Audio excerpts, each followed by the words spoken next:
Hi friends, welcome back to my channel. ఈరోజు ఒక మంచి వీడియోతో మేము ముందుకు వచ్చానండి. మేము ఈ మధ్యకాలంలో హైదరాబాద్లో ఉన్న బంగారు శివలింగానికి అభిషేకం చేసి వచ్చాము. అక్కడ కొంత వీడియో మాత్రం తీసానండి, ఫుల్గా అయితే తీయలేదు. ఇది హైదరాబాద్ దగ్గరలో నాగిరెడ్డిపల్లెలో ఉంది. ఈ టెంపుల్ అయితే శ్రీ రమణానంద మహర్షి గారు ప్రతిష్ఠించారు. 2000కు పైగా శివలింగాలు ఉన్నాయండి. అక్కడ చూడ్డానికి 2 కళ్ళు సరిపోవు, అంత బాగుంది. ఇక్కడ బంగారు శివలింగం అభిషేకానికి ఒక్కొక్కరికి 500 రూపీస్ ఉంటుందండి టికెట్. మన గోత్రనామాలు చదివి బాగా పూజ చేస్తారు. ఇంకా చాలా విగ్రహాలు ఉన్నాయి. ఈ విగ్రహాలు ఇవన్నీ చూడటానికి మనకు ఒక వెహికల్ ఉంటుంది. అది ఒక్కరికి 30 రూపీస్ ఉంటుంది. దాంట్లో వాళ్ళు తిప్పి మొత్తం చూపిస్తారు. అభిషేకం చేస్తున్నంతసేపు ఎంతో ప్రశాంతత కలుగుతుందండి. ఈ టెంపుల్ అయితే అందరూ తప్పకుండా చూడాల్సిన టెంపుల్ అనే చెప్పొచ్చు. అంత బాగుంది అసలు. ఇంకా ఎవరైనా వెళ్ళని వాళ్ళు ఉంటే ఒకసారి వెళ్ళి చూసిరండి, అంత బాగుంది.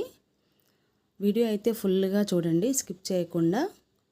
మీకు కూడాను చూస్తుంటేనే అంత ప్రశాంతంగా అనిపిస్తుంది. ఇది చాలా విస్తీర్ణంలో ఉందండి, సో అందుకోసమని ఈ వెహికల్స్ అన్నమాట. ఇక్కడ మనకి అభిషేకానికి కావాల్సిన నీళ్ళు, పాలు అన్నీ కూడా వాళ్ళే ఇస్తారండి. మనం జస్ట్ టికెట్ తీసుకుంటే సరిపోతుంది, అన్నీ వాళ్ళే ఇస్తారు. మనం దగ్గరుండి అభిషేకం చేయిస్తారు మనతోటి. అభిషేకం చేస్తున్నంతసేపు ఎంతో ప్రశాంతత అయితే ఉంటుందండి.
థ్యాంక్ యూ అందరికీ. మళ్ళీ మంచి వీడియోతో కలుద్దాం. బాయ్.